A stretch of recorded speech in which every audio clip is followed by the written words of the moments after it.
Simak perkembangan gugatan 140 miliar. Bu, tadi Hakim Ketua kan Ahmad Sumuar, Bu ya. Bagaimana sedikit? Ya. Kalau saya lihat hakim sekarang itu Ahmad Samuar itu betul-betul kooperatif sekali. Jadi tidak ada hambatan. Jadi sepertinya kok semuanya betul-betul dijalankan sebagaimana mestinya dan sepertinya membela tertib gitu. Lalu semuanya juga tidak terlalu bertele-tele, tidak terlalu menunda. Jadi jam 9 lewat sedikit sudah bisa jalan. Jadi seperti pelayanan dari bukan instansi pemerintah, atau mungkin instansi pemerintah sekarang sudah bagus, nggak tahu lagi. Tapi ini fakta yang saya hadapi. Oh, maksudnya tentu Ibu ada harapan lah kira-kira hukum agak berjalan dengan baik lah, dengan adil begitu kira-kira, Bu ya. Jadi kalau saya lihat seperti itu artinya ada perubahan. Kalau ada perubahan, saya juga harapkan bahwa dalam segi keadilan juga ada perubahan. Jangan sampai ini hanya sandiwara awal. Ya, kalau misalnya sandiwara awal yang kemudian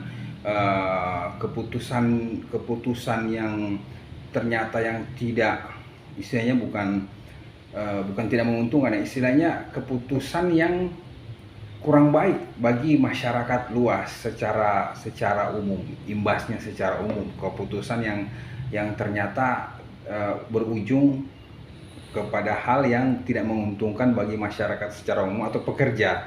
Nah, tentu Ibu kecewa dong jadinya nanti. Jadi sekarang kekecewaan itu kan double. Jelas perkaranya perkara saya. Bisa dibayangkan hukumnya tidak ada bahwa kalau orang sudah digaji, gaji puluhan tahun, terus bisa diminta kembali. Itu tidak ada. Kalau mau dari dulu dipecat.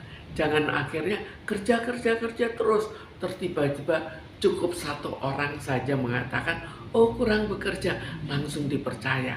Uraikan dong kurang bekerjanya bagaimana.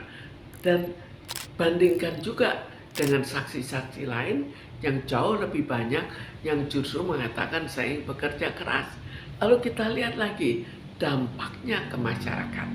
Jadi ini kan masalah namanya tidak ada peraturan, dijadikan peraturan, dijadikan suatu yang seolah-olah ini suatu yang hukum bahwa gaji dapat diminta kembali.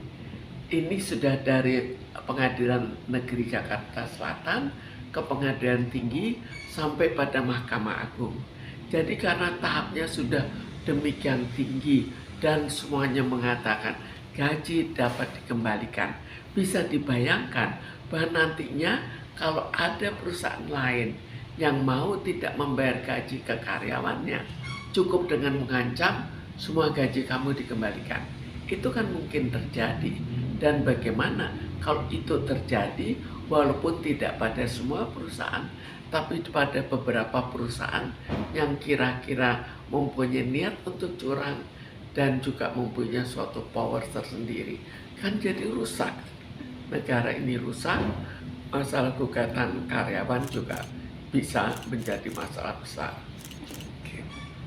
Baik Bu, terima kasih atas keterangan.